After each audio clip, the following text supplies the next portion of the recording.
For a long time, it was probably over 20 years ago, I was like doing cloud gazing, just watching clouds.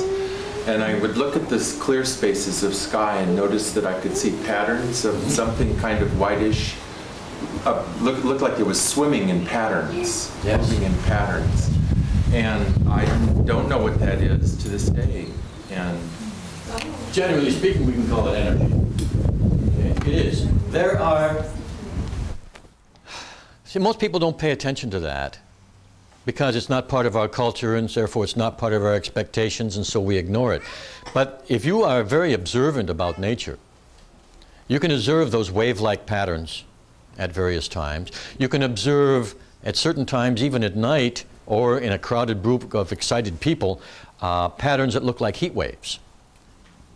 Energy patterns that aren't associated with heat as such, but they're patterns of energy. If you will get into deep meditation sometimes, you can see those waves around yourself. If you look at a clear sky on a sunny day with the sun behind you and look out, you may be able to see what some writers have called energy vesicles. These are things that look like tiny little commas or tiny little meteors or things like that that go spinning off in all kinds of directions. And they're very visible. They're not in your eyes. They're in the sky. Okay? There are other things that you can see on your eyeball surface. And there's a lot of energy effects all around us.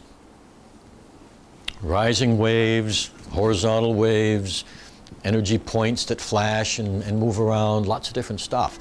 It's just that we don't have words for them in English, and it's not something that's taught in school.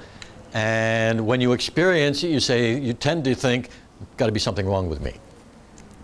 And so you ignore it. But this stuff is all around us, an awful lot more in this world than many of us have been taught to be aware of. Yeah. Now, I point this out lest you start thinking that, oh, well, the civilized world is so poor in all of that. Not so. It all depends on what's important to a particular culture. Most traditional peoples, including the Hawaiians, only had about 4 or 5 words for color. Just 4 or 5 words covered all the colors. Okay. Hawaiian was a little bit more perhaps because they had various shades of red. Okay. And so they were a little richer than a lot of people, but very seldom distinguished between blue and green. Had to be a real dramatic type of green for them to distinguish it. But mostly 4 colors.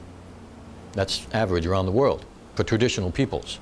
Now, I have a computer at home, and it's an ordinary computer by today's standards, and I can pull up 16 million colors on that computer, each with its own name, and each one I'm able, as you would be able to see the difference between them. 16 million, because color is very important to our society. Okay? So it all depends on what's important to the society as what you're able to be aware of.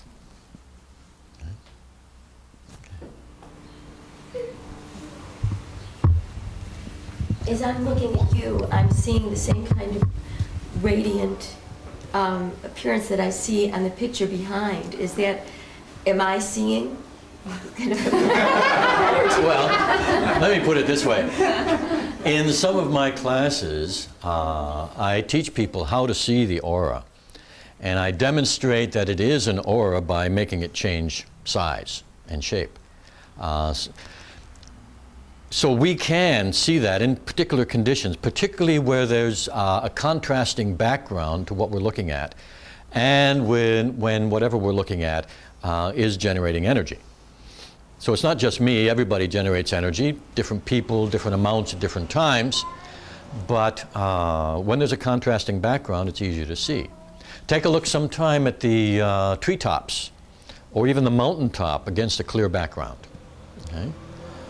If it's a strongly energetic day, why, you'll be able to see a type of aura around those things as well.